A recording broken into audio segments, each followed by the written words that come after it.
ciidamada ammaanka iyo wasaaradda arrimaha gudaha ee Soomaaliland ayaa maanta si wada jir ah ugu soo bandhigay qalab ka kooban qoryaha baasuukaha AK47 rasaas iyo waliba walxaha qarxa xarunta birmadka ciidamada booliska ee magaalada Hargeysa.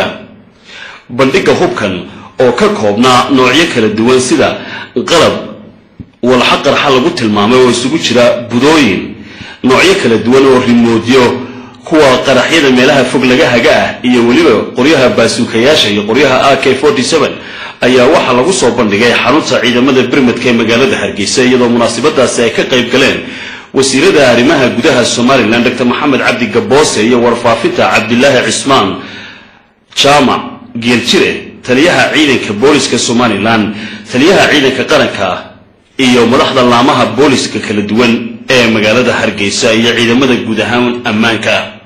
waxa ugu horeyn warbixin ka bixiyay sida lagu soo qabtay qalabkan taliyaha ciidanka booliska Soomaaliland cilmi rooble furra cilmi kabaal. marka waxaan halkan ku soo bandhigay laba xaalad labadaba inuu booliisku dadaalayo mahadnaqna ummadda ka waxa ay wax ka badan ay qabteen labadii wiiga ugu dambeysay. wasiirka wasaaradda arrimaha gudaha ee Soomaaliland Dr. Maxamed Cabdi Gaboose ayaa tilmaamay inay arrimahan ku leeyihiin dad u dhashay Soomaaliland isagoo shacabkana uga mahad celiyay iskaashiga ay u muujiyeen booliiska taasina ay tahay tallaabada hirgelisay qabashada qalabkan. waxaan dibadna kaga meemaa hubkaan aad arkaysaan dayuurad inta laga soo fuulay ama gaari muuse hoosti inta laga soo fuulay Soomaaliland lama keenin. muwaadiniin Soomaaliland ayaa laga iibi muwaadiniin Soomaaliland ayaa taakulanaya doonta iibinaya muwaadiniin Soomaaliland ayaa baska saaray.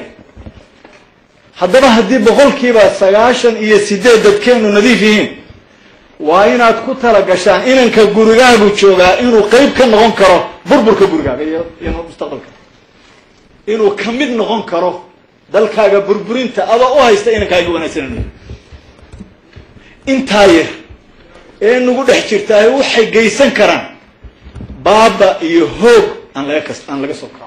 wasiirka warfaafinta ee Soomaaliland mudane Cabdilaahi Cismaan Jaamac Geeljire waxa uu fariin culus u diray shacabka Soomaaliland.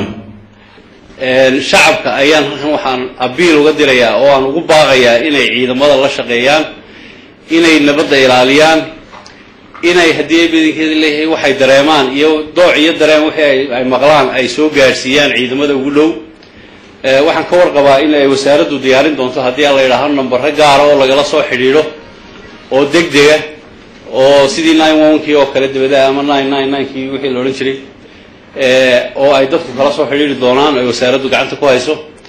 laakiin inta ka horeysa annagu og oo ka warqabna inay dadku imka dadaalaan oo ay wixii yaray arkaama police soo sheegaan haddana waxa lama huraan ah oo aan aad ugu adkeynayna ummadda inay feejignaadaan inay degdeg u soo gaarsiiyaan halka ugu dhow ee ciidamada amniga.